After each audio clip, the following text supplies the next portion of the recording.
Question అది. So, ఇక మాజీ మంత్రి తన్నీరు హరీష్ రావు సంబంధించి సిద్దిపేట నియోజకవర్గంలో ఆయనకి ఎలాంటి పొజిషన్ ఉంది? అసలు ఇప్పుడు నవ్వుతున్నాడా లేదా అంటే నవ్వుముఖం కనిపిస్తలేదు కాకల. మరి కోనంలో అయితే నవ్వుముఖం కనిపిస్తుంది. సో, నవ్వుముఖం ఎందుకు కనిపిస్తలేదంటే అధికారం లేదు కాబట్టి.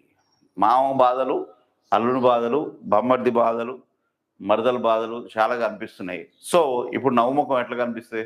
అన్ని కేసుల పాలయ్యే అవకాశాలు కనిపిస్తున్నాయి కాబట్టి, అప్పట్లో అధికారం ఉన్నప్పుడు మనం ఆగం. అధికారం లేనప్పుడు ఇప్పుడు గవర్నమెంట్‌లోకి వచ్చిన వాళ్ళు ఆగరు కదా! వాళ్ళు గూడా చేస్తారు. ఇప్పుడు ఆగనోళ్ళు రేపటికి గూడా వాళ్ళకి కూడా అదే గతి రావచ్చేమో చెప్పలేము. ఎవరి ఫేట్ ఎలా ఉంటదో. మొన్న ఎగిరినోళ్ళు ఈరోజు బాధపడుతుర్రు. ఈరోజు ఎగిరిన వాళ్ళు రేపు ఎట్లా బాధపడతారో వాళ్ళే రాసుకుంటారు. వాళ్ళే. వాళ్ళే అవినీతి రాతలు, అక్రమ రాతలు అన్నీ వాళ్ళే రాసుకొని తర్వాతకి అధికారంలోకి వచ్చినాక ఆ రాతలు అన్నీ బయటికి తీస్తే తెలిసిపోతది. ఇప్పుడు వీళ్ళ ఫేస్‌లో అయితే ఎలా నవ్వుముఖం దూరమైందో వాళ్ళకి గూడా అయితే కావచ్చేమో. సో, చూద్దాం ఒకసారి